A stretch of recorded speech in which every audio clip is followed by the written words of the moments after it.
গ্ৰহণ কৰিব লাগিব। সদৌ অসম প্ৰাথমিক টেট উত্তীৰ্ণ শিক্ষক সমাজৰ দক্ষিণ শালমাৰা মানকাছাৰ জিলা সমিতি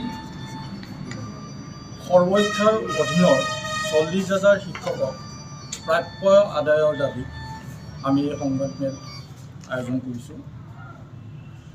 2019 চনৰ 1 জুলাইত চৰকাৰে এক কেবিনেট সিদ্ধান্ত অনুযায়ী আমাক নিয়মীয়া শিক্ষকৰ সমাহাৰত সকলো সুবিধা আদায় দিম বুলি প্ৰতিশ্ৰুতি দিছে।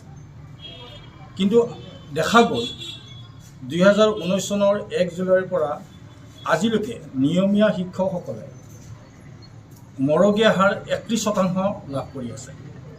কিন্তু দুৰ্ভাগ্যবশতঃ আমি আজি সৰ্বশিক্ষাৰ অধীনৰ শিক্ষকসকলে 2019 পৰা আজিলৈকে আমি 12% মৰগীয়া বানচতে সীমাবদ্ধ থাকিলোঁ। এই যি 5%, 11% ক্ৰমে আৰু 3% এই মৰগীয়া বানচ আজিলৈকে আমাক বিভাগে দিয়া নাই।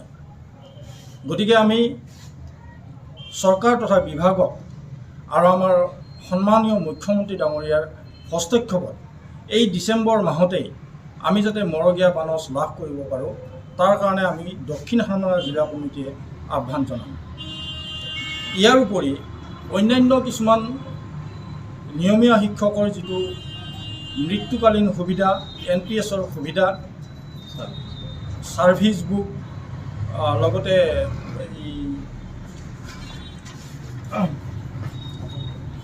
আপোন ঘৰ, এই সকলোবিলাক সুবিধা যাতে চৰকাৰে আমাক আপোন ঘৰ চৰকাৰে যাতে আমাক দিয়ে, তাৰ বাবে আমি মুখ্যমন্ত্ৰী ডাঙৰীয়াৰ এই ক্ষেত্ৰত হস্তক্ষেপ বিচাৰিছোঁ।